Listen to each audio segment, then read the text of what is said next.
தொக்கு. எண்ணெய் காஞ்சதும் கடுகு போட்டு,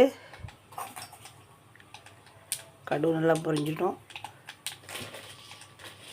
உளுத்தம்பருப்பு கொஞ்சம் போடுங்க.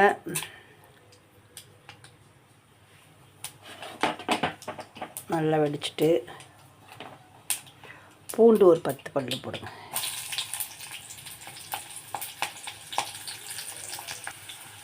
பூண்டு 10 பல்லு.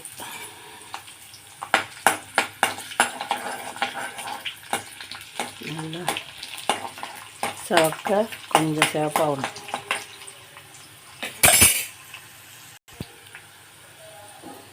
வெங்காயம்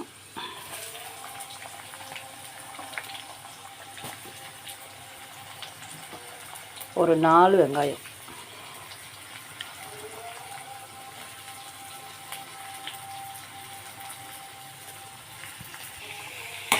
வெங்காயத்தை போட்டு நல்லா பொடியாக அரிஞ்சு நல்லா வதக்கணும். ப்ரௌனாக வதக்கணும்.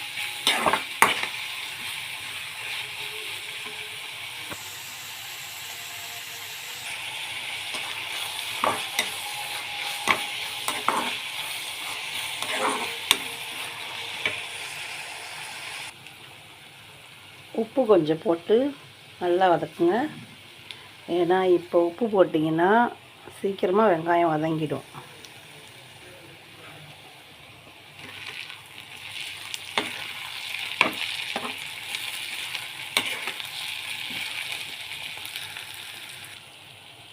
வெங்காயம் நல்லா வதங்கிட்டு இப்போ நம்ம தக்காளியை போடலாம். 4 தக்காளி நறுக்கி வச்சுருக்கேன். 4 தக்காளி போடலாம்.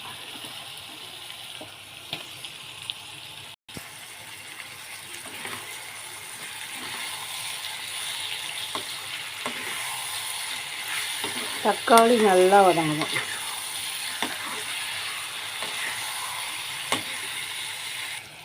நல்லா தக்காளி வேகட்டும். கொஞ்சம் மூடி வைக்கலாம். இப்போ திறந்து பாருங்கள். இப்போ நல்லா தக்காளி வெந்துட்டு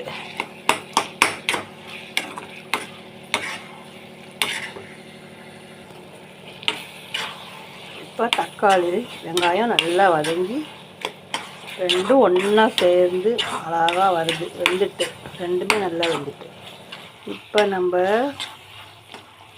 மிளகாத்தூள் போடலாம். இப்போ உங்கள் காரத்துக்கு ஏற்ற மாதிரி கலந்த மிளகாத்தூளும் போடலாம், தனி மிளகாத்தூள் தனியாக தூளும் போடலாம். இப்போ நான் வீட்டில் அரைச்ச கலந்த மிளகாத்தூள் போடுறேன். ஒரு 4 டீஸ்பூன் போட்டேன்.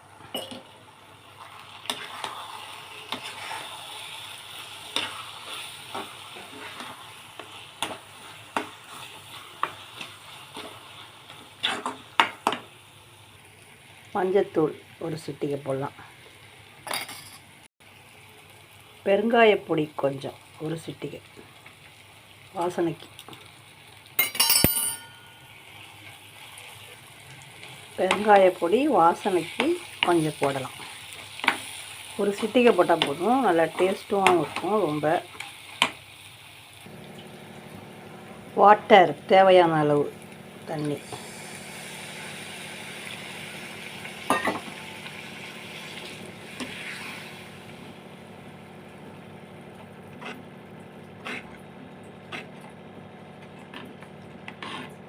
உங்களுக்கு நல்லா ரொம்ப திக்காக வேணும்னா கொஞ்சம் தண்ணியை குறைச்சிக்கலாம்.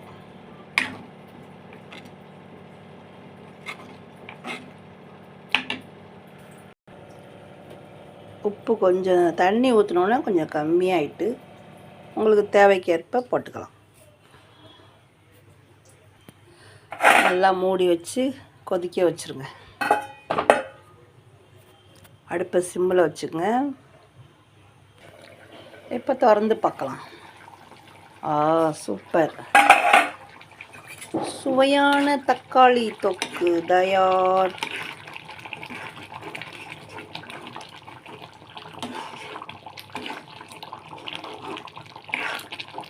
இன்னும் கொஞ்சம் கிரேவியாக ஆகணும்.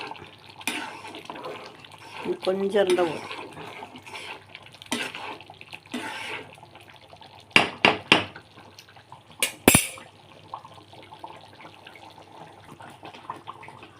கிரேவி நல்லா சுண்டிட்டு இந்த பதம் வந்துச்சுனாலே போதும்.